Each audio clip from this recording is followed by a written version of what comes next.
오늘 이 밤에 우리에게 주신 하나님의 말씀 함께 보겠습니다. 구약성경 시편 118편입니다. 시편 118편 19절 말씀부터 23절 말씀까지 함께 보겠습니다. 이제 형통하게 하소서 두 번째로 오전에 이어서 오늘 밤 말씀을 살펴봅니다. 시편 118편 19절에서 23절 말씀. 제가 먼저 19절 말씀 읽겠습니다. 내게 의의 문들을 열지어다. 내가 그리로 들어가서 여호와께 감사하리로다. 이는 여호와의 문이라. 의인들이 그리로 들어가리로다. 주께서 내게 응답하시고 나의 구원이 되셨으니 내가 주께 감사하리이다. 건축자가 버린 돌이 집 모퉁이의 머릿돌이 되었나니. 함께 읽습니다. 이는 여호와께서 행하신 것이요 우리 눈에 기이한 바로다. 아멘. 우리 교회의 새해를 맞이하는 간절한 우리의 신앙의 소망, 또 기도, 또 우리의 찬송 제목은 함께 하겠습니다. 이제 형통하게 하소서. 형통하게 하소서. 이 말씀을 우리의 마음에 소원을 두고 오늘 오전에는 한 사람의 형통함에 대해서, 한 사람의 형통함이 어디에서 비롯되었는가를 한번 살펴보았습니다. 이 한 사람 다윗의 형통함은 그가 하나님의 백성들의 연약함 또 범죄함 때문에 정말 모욕을 받고 땅에 떨어진 하나님의 이름을 내가 다시 세우리라. 이 하나님을 사랑하는 마음으로 하나님의 이름을 높이겠다고 했던 이 소년 다윗의 마음에 품은 그 뜻이 하나님의 마음과 참 합하였다. 일치하였다. 그리고 그의 소망이 자기가 높아지려고 하는 것이 아니고 왕이 되는 것을 인생의 목표를 두지 아니하고 내가 살아서 하나님의 하신 일들을 내가 선포하겠다라는 큰 비전을 대대에 이어질 그 비전을 하나님 앞에 기도하고 세웠기 때문에 하나님이 그것을 기뻐하사 그에게 다윗의 뿐만 아니라 그 후손에게 미치는 형통할 수 있는 큰 축복, 즉 다윗의 언약을 허락하셨다라는 것들에 대해서 한번 살펴봤습니다. 이 시간에는 이제 우리가 그러면 한 사람이 아니라 공동체의 형통함, 가족이라든지 교회라든지 한 국가 사회 민족의 형통함은 어디에서 비롯되는 것인가 라는 주제로 한번 하나님의 말씀을 살펴보겠습니다. 나 하나 잘 되면 됐죠. 요즘 같은 세상에 뭐 이렇게 나를 떠나서 뭐 다른 공동체나 뭐 사회나 이렇게 거창하게 그런 것까지 생각할 필요가 있습니까? 요즘은 다 혼자 사는데 우리나라 주거의 절반이 1인 가족인데 나 하나 잘 살면 되지. 부모님께서들도 이제 사시는 생각들이 너나 잘 살아라. 뭐 나한테 할 생각하지 말고 너나 잘 살면 된다. 우리 다들 이렇게 좀 이렇게 생각들이 되어지는 부분이 있는데 그러나 이제 우리가 항상 공동체를 생각하는 것은 하나님의 뜻이 늘 거기 있기 때문에 그래요. 만일 하나님께서 한 사람을 함께 하셔서 그 사람에게 형통한 은혜를 주시고 그 인생을 복되게 하셨다. 그러면 그것은 그 한 사람을 잘되고 복되게 하시는데 머무르는 것이 아니고 우리 하나님의 뜻은 항상 그로 말미암아 그에게 속한 또는 그렇지 않은 사람에게 이르기까지 그 하나님의 축복을 전하려 하는 것에 항상 목적을 두고 계시단 말이에요. 그래서 하나님께서 어떤 한 사람을 형통하게 하실 때는 항상 그가 속한 공동체를 마음에 두고 계시는 거예요. 거기에만 또 제한되는 것은 아니고 그가 속한 공동체 너머에 공동체 밖에 있는 사람들까지도 하나님께서 생각하고 계신다는 거죠. 그러니까 우리 하나님이 참 크신 분이죠. 왜냐하면 우리 하나님은 온 세상의 주님이시잖아요. 온 세상 모든 사람에게 미칠 항상 복된 소식을 생각하심으로써 먼저 그의 택한 백성들에게 은혜를 주시는 거거든요. 그러니까 하나님의 백성들이 이 하나님의 마음을 잊어버리면 안 돼요. 그래서 하나님께서는 먼저 그 한 사람에게 최선을 다하십니다. 여러분, 형통이라는 것은 하나님이 함께 하시는 결과라고 했잖아요. 그런데 누군가와 함께 한다는 것이 이게 보통 일이 아닙니다. 굉장한 헌신이 필요하고 정말 변치 않는 신실함이 필요해요. 우리 살면서 그런 약속 못 지킬 때 있습니다. 저도 그런 약속을 못 지켜서 얼마 전에 정말 심히 통곡한 적이 있어요. 선교지에서 정말 어려운 건데 만났던 제가 선교지 처음 갔을 때부터 현지 대학에 들어가서 언어를 배우면서 그 배우기 위해서 거기서 공부하면서 제가 이제 거기 있는 대학생들을 모아서 제자반을 운영했었거든요. 나중에 그 친구들이 제 사이가 큰 동역자들이 되었어요. 그래서 제가 늘 말하기를 내가 선교하는 동안에는 꼭 너희들과 함께 할 거야. 절대 떠나지 않을 거야. 항상 너희들 옆에 있을 거야. 너희를 도울 거야. 늘 그런 말들을 했거든요.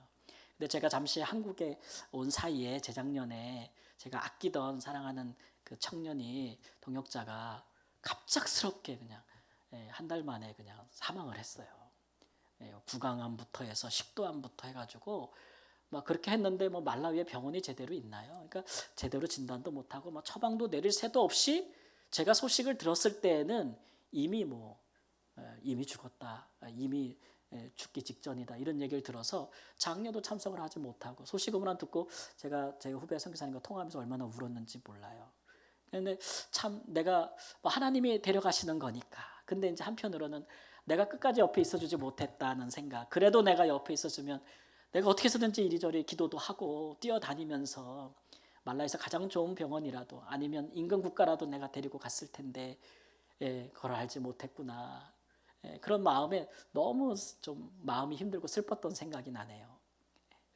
그렇죠. 그러니까 누군가와 함께 한다는 것은 사실 우리의 인생의 많은 부분을 헌신해야 되는 거예요. 헌신하고 내어주는 것이죠. 우리가 형통한다는 것은 이런 의미가 있어요. 하나님 편에서 보면 하나님이 늘 우리와 함께 한다는 거예요. 우리가 힘들 때, 어려울 때, 슬플 때, 우리가 또 믿음이 강할 때나 약할 때나 항상 하나님이 우리 곁에서 희생하신다는 거예요. 헌신하신다는 거예요. 하나님은 무슨 요술지팡이처럼 하시는 분 아니고 그분도 하나님으로서의 우리와 같은 성품이 있으시기 때문에 그가 그런 자기 자신을 내어주심으로써 우리가 형통하게 되는 것이죠. 이런 것들을 우리가 그의 헌신이라고 부르고 또 하나님의 신실하심이라고 부릅니다. 우리가 지금 다윗의 형통에 대해서 이야기하고 있는데 사실 다윗의 형통은 그 오래전부터 하나님께서 약속하신 것이에요. 그의 믿음의 조상 아브라함과 이삭과 야곱 때로부터 하나님께서 그들에게 복을 주시겠다. 그들을 통해서 세상의 모든 민족도 복을 주시겠다고 하신 그 약속의 근거에서 하나님이 항상 이스라엘은 하나님을 기억하지 않아도 하나님을 항상 기억하고 하나님은 항상 떠나지 아니하였던 결과가 이제 다윗에게 와서 꽃이 피고 열매를 맺는 겁니다. 그럴 때에 하나님이 다윗 한 사람의 형통함에 머물지 않고 그를 통해서 먼저는 이스라엘 백성들에게 복이 되게 하고 그것이 그 다음에는 이스라엘 넘어서 하나님을 알지 못하는 이방 민족에게도 복이 되게 하시려고 지금 이때에 다윗에게 복을 주신 거예요. 그러니까 우리가 그 하나님의 그 신실하심, 그 인자하심, 그 선하심 그런 것들을 우리가 늘 형통을 생각할 때마다 기도할 때마다 생각해야 되는 거죠. 오늘 살펴볼 하나님의 말씀 첫 번째로 한 사람 다윗의 형통이 어떻게 이스라엘에게 복이 되었는가를 먼저 살펴보겠습니다. 첫 번째 함께 읽겠습니다. 이스라엘은 다윗을 통해 여호와께서 행하신 기이한 일을 보았습니다.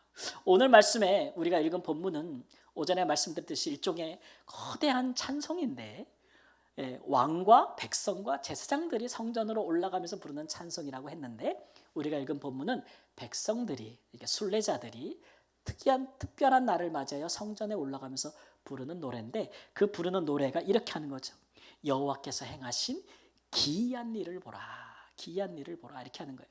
이 기이한 일이라는 건 뭘까요? 아주 신기하고 놀라운 일이라는 거예요. 야, 이게 보통 이런 일이 일어날 수가 없는데 이거 여호와께서 하시지 않으면 이런 일은 일어날 수 없는 일이라는 게 바로 기이한 일이라는 거예요. 백성들이 그런 일을 보았다는 거죠. 도대체 무슨 일이 있었길래 그 백성들이 지금 성전으로 올라갔는데 그 백성들 앞서서 누가 노래하면서 나간다고 했죠 제가?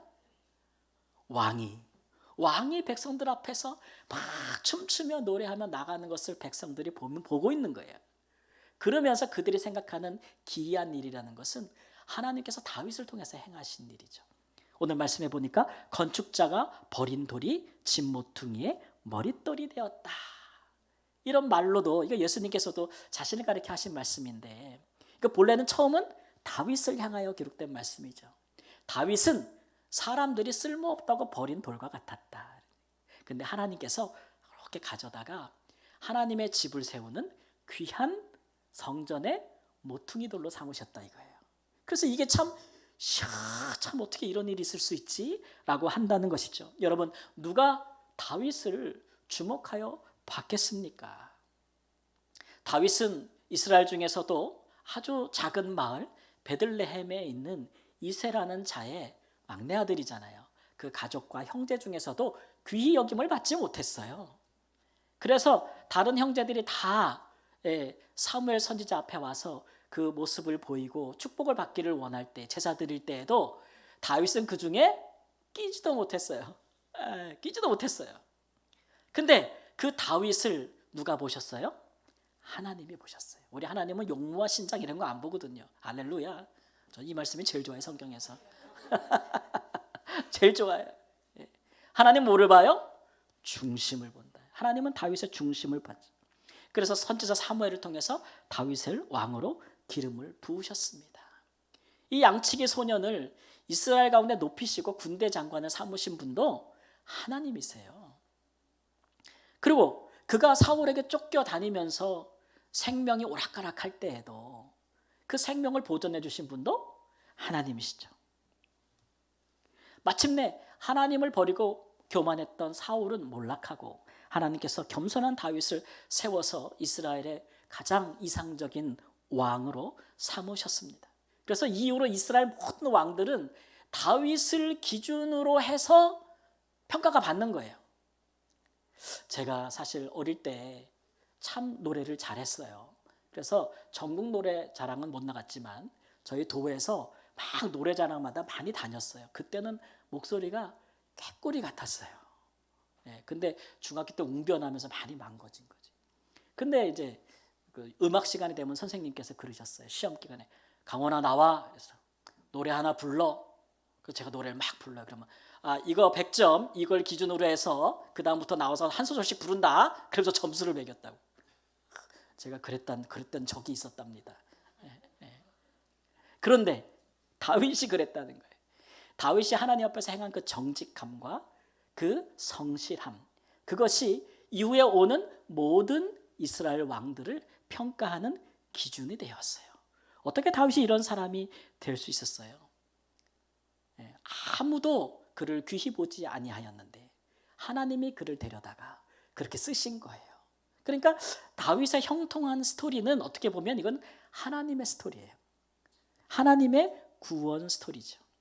이 다윗의 개인의 이 형통함은 양치기 목동 소년에서 이스라엘 왕이 된 것을 이스라엘 백성들이 보면서 이건 정말 기이한 일이다. 이건 하나님께서 행하신 일이다. 라는 찬송을 하게 됐다는 거예요. 또 다윗이 왕이 됨으로써 이스라엘 백성들이 좋은 게 한두 가지가 아니에요. 첫 번째로 좋은 점은 그동안 그들을 괴롭혔던 모든 이방 민족으로부터 자유를 얻었습니다. 여러분 사사기를 보세요. 이스라엘 백성들이 가나안 땅에 들어온 뒤부터 그들에게 안식이 없었습니다. 애굽을 나올 때만 해도, 광야를 통과할 때만 해도 가나안 땅만 들어가면 우리는 거기서 영원한 안식을 누릴 거라고 생각했는데 웬걸요? 들어가서 얼마나 그들이 고생했는지 몰라요. 하나님의 말씀을 지키지도 아니하고 그 땅에 남아있던 민족들로부터 지배받고 땅을 가졌으나 자유를 누리지 못하는 억압받는 삶을 계속 살았잖아요. 왜냐하면 다 각자 자기가 소견대로 자기 옳은 대로 살았거든요. 하나님의 거룩한 말씀대로 살지 않고. 그런데 이제 마침내 다윗이 왕이 되었을 때 그들은 그런 모든 이방 민족들의 속박에서 벗어났어요. 자유했어요. 식민지배에서 벗어났다는 거예요. 기쁘겠어요? 안 기쁘겠어요? 너무 큰 기쁨이죠. 이건 마치 광복의 기쁨과도 같은 거잖아요. 그래서 이 백성들이 지금 이렇게 왕을 뒤를 따라가며 다윗 왕을 따라가면서 찬양하고 있는 거예요. 그러면서 이 다윗을 형통하게 하신 하나님의 기이한 역사가 마침내 우리에게까지, 이스라엘의 모든 백성들에게까지 이렇게 큰 축복이 되었다고, 우리에게까지도 그 축복이 임하였다고 찬송하고 있는 거죠. 이렇게 하나님의 뜻은 이루어진 것입니다. 하나님은 한 사람을 통하여 한 민족을 축복하실 수 있는 분이시다. 예. 한 개인의 형통함을 통하여 공동체를 축복하기를 원하신다는 것이죠. 그런 하나님을 우리가 알아야 돼요. 그 하나님의 마음을. 그러면 우리가 하나님 이제 형통하게 해주세요. 나 좀 잘 되게 해주세요. 하나님 나를 떠나지 마시고 나와 늘 함께 해주세요라고 우리가 기도할 때 어떤 마음을 가져야 돼요? 잘 먹고 잘 살자 이런 마음이 아니고 하나님 나를 통하여 내게 속한 자들에게 복을 주세요. 이 마음을 같이 갖는 간절함이 있다는 거예요. 이게 하나님과 함께 마음이 맞는 거죠. 기도하는 자가 기도를 들으시는 자와 마음이 같지 않으면 응답이 될 리가 있을까요? 없는 거겠죠. 그러니까 형통하게 해서 소홀하는 기도를 하는 사람들은 내가 속한 공동체에 대한 하나님의 구원하심과 역사하심을 늘 사모해야 돼요. 예, 틀림없어요. 요즘 우리가 사는 세상은 그런 것들을 하기가 참 어렵습니다. 나 하나도 건수하기가 참 어려워요. 우리 부모님들은 아유 내 신앙 지키기도 어려워 이런 자식은 고사하고 내 신앙 지키기도 어려운 때 우리가 살고 있는 것 같고 나 하나 건수하기도 어렵고 내일 하기도 어려워서 인생의 많은 것을 좀 내려놓고 포기하고 그런 생각들이 많이 들지요.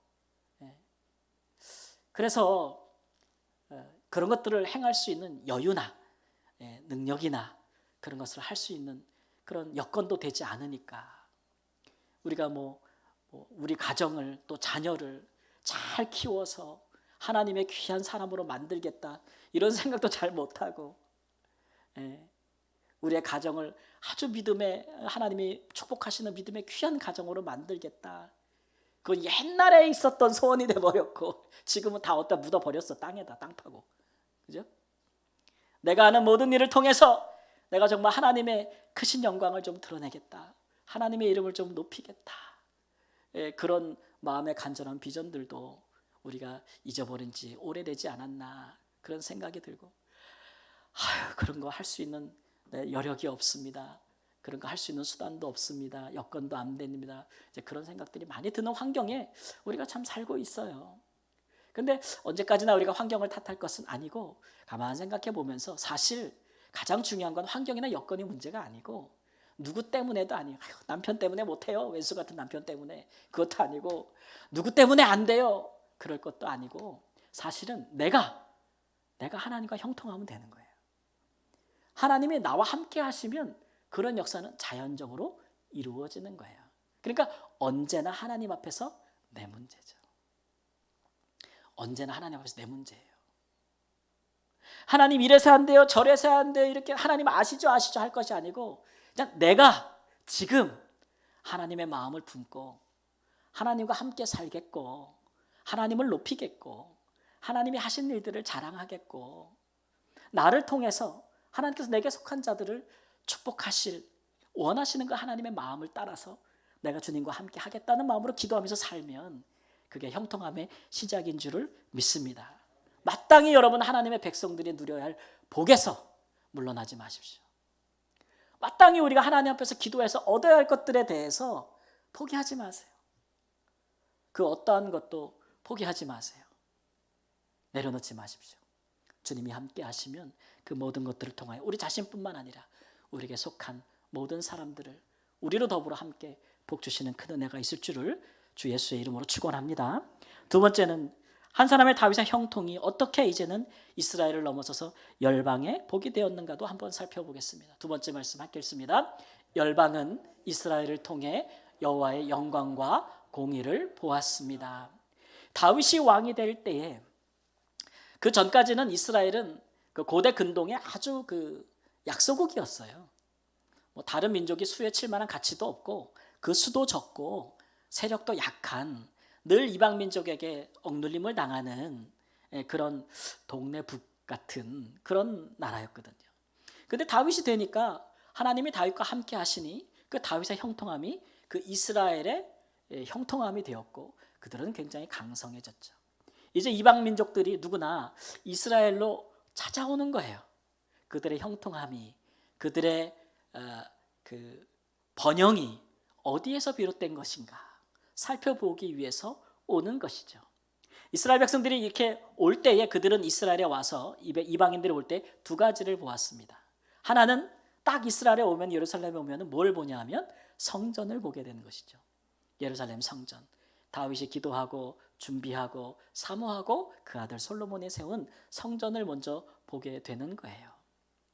사실 하나님께서 성전을 필요로 하는 분은 아닙니다. 우리가 성경을 보면 하나님은 나는 천막에 있는 것도 족하다 그러셨어요. 내가 언제 너희들 보고 나를 위하여 건물을 지라고 하더냐. 그리고 너희가 진들 사람의 손으로 지은 집에 내가 거하겠느냐. 그렇게 말씀하셨잖아요. 그러니까 하나님이 먼저 요구하신 적이 없어요.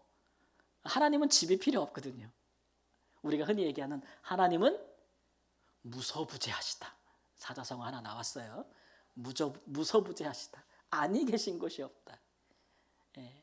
그럼에도 불구하고 다윗이 성전 짓기를 원할 때 하나님이 허락하신 이유가 있어요. 그것은 이제 성전을 건축하고 솔로몬이 기도할 때에 그 말씀이 나옵니다. 역대하 6장 32절 33절 말씀, 길지만 졸리니까 같이 읽겠습니다. 주의 백성 이스라엘에 속하지 않은 이방인에게 대하여도 그들이 주의 큰 이름과 능한 손과 펴신 팔을 위하여 먼 지방에서 와서 이 성전을 향하여 기도하거든 주는 계신 곳 하늘에서 들으시고 모든 이방인이 주께 부르짖는 대로 이루사 땅의 만민이 주의 이름을 알고 주의 백성 이스라엘처럼 경외하게 하시오며 또 내가 건축한 이 성전을 주의 이름으로 일컫는 줄 알게 하옵소서라고 했어요. 자, 말씀 보니까 솔로몬이 낙성식을 봉헌식을 하면서 성전을 하면서 기도하는 내용 중에 가장 중요한 부분인데 이 성전은 누구를 위한 거예요? 화면이 꺼져서 이제 기억이 안 나시는 거죠, 그죠? 예. 이스라엘 백성들을 위한 것만이 아니라 그랬어요. 먼 곳에 있는 누구요? 이방인들을 위한 거다. 이것 때문에 하나님이 허락하신 거예요. 이것 때문에. 예수님께서도 뭐라 그래요? 내 집은 뭐 하는 집이라 그래요? 만민이 기도하는 집이라. 예수님께서 왜 분노하셨어요? 만민이 기도하는 집이 성전이 돼야 되는데 이방인들이 와서 기도하는 것이 이방인들이 하나님을 찾는 그 루트가 돼야 되는데 이방인들이 기도하는 뜰에다가 다 제사장들이 장사하는 환전하고 돈 바꾸고 재물들 바꾸는 그런 처소를 장사하는 집으로 만들어버린 거예요. 그러니까 이방인들이 왔을 때에 그들이 성전을 통해 하나님께 나갈 길이 막혀버린 것이죠. 그래서 성전의 본래적인 정체성이 훼손되고 기능이 무너졌다는 것에 대해서 예수님께서 분노하신 거란 말이에요. 그렇게 이방인들이 와서 이 다윗의 성전, 솔로몬의 성전을 보고 거기서 하나님의 영광을 보았다. 이방인들이 보기에 그 성전을 보면서 그들이 느끼기를 야, 참 이거는 기이한 일이다. 기이한 일이다. 언제 이스라엘이 이렇게 강하여졌는가? 번영했는가? 언제 이스라엘 왕이 모든 열방을 다스리는 왕이 되었는가? 언제 이스라엘의 여호와가 이처럼 그 영광 가득한 성전에 계시는가? 이런 것들을 이제 보게 되었다는 것이죠.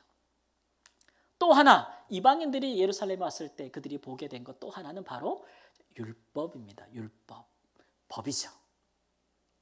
당시에 많은 이방 나라들에도 법이 있었지만 사실 지금의 고고학자들이 그 당시에 법과 문서들, 돌 비석에 새겨진 많은 것들을 발견하여도 세상에 이때에 이렇게 자세한 민법과 상법, 형법 이런 것들을 정말 공의로운 이런 법들을 찾아볼 수 없는 거예요.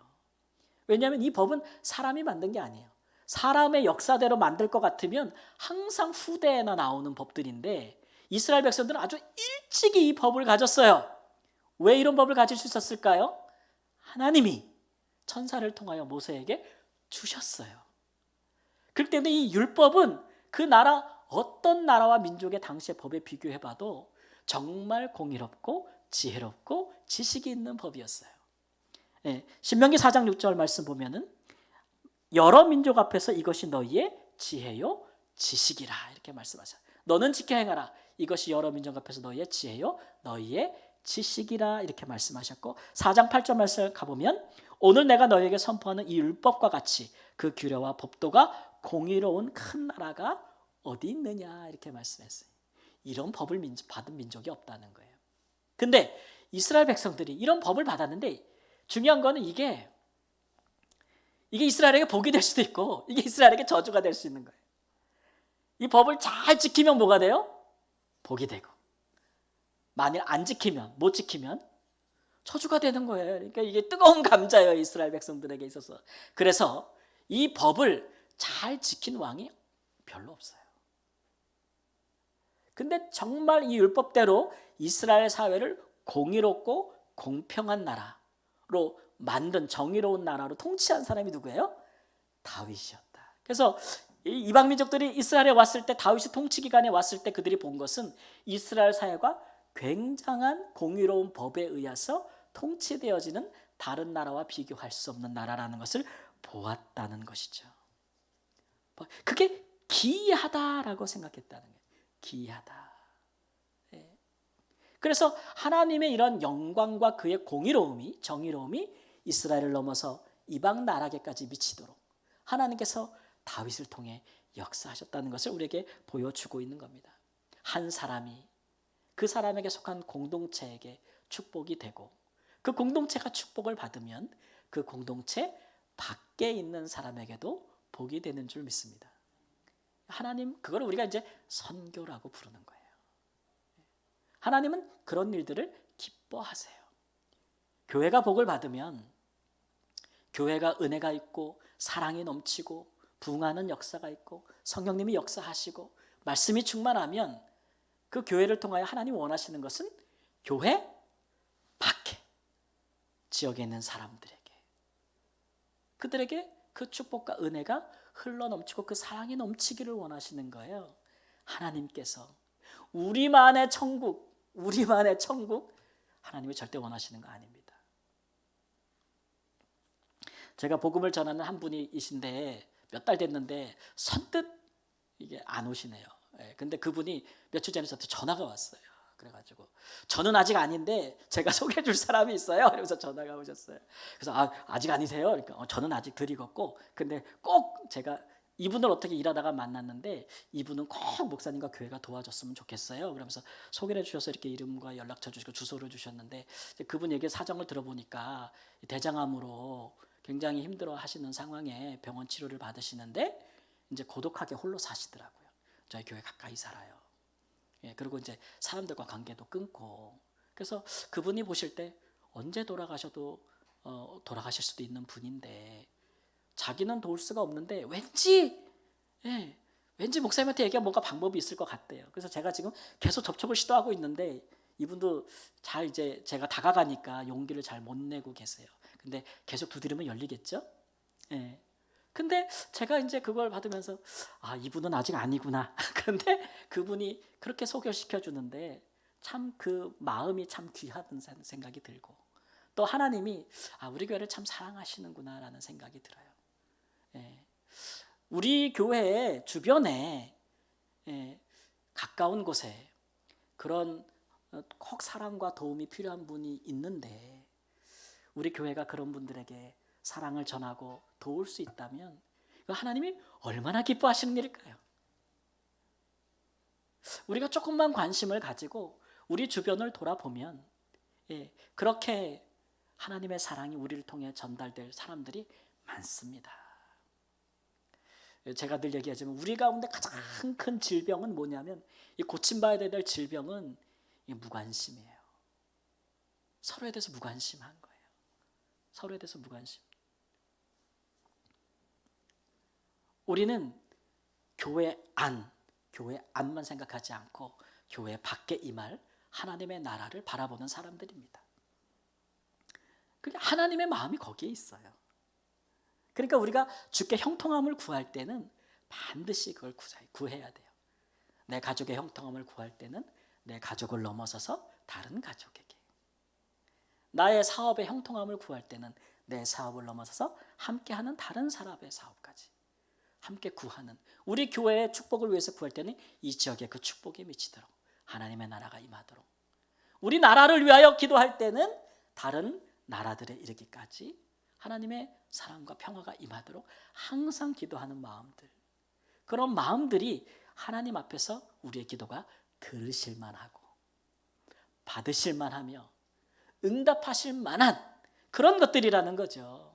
왜냐하면 그걸 누가 원하세요? 하나님이 원하신다. 예.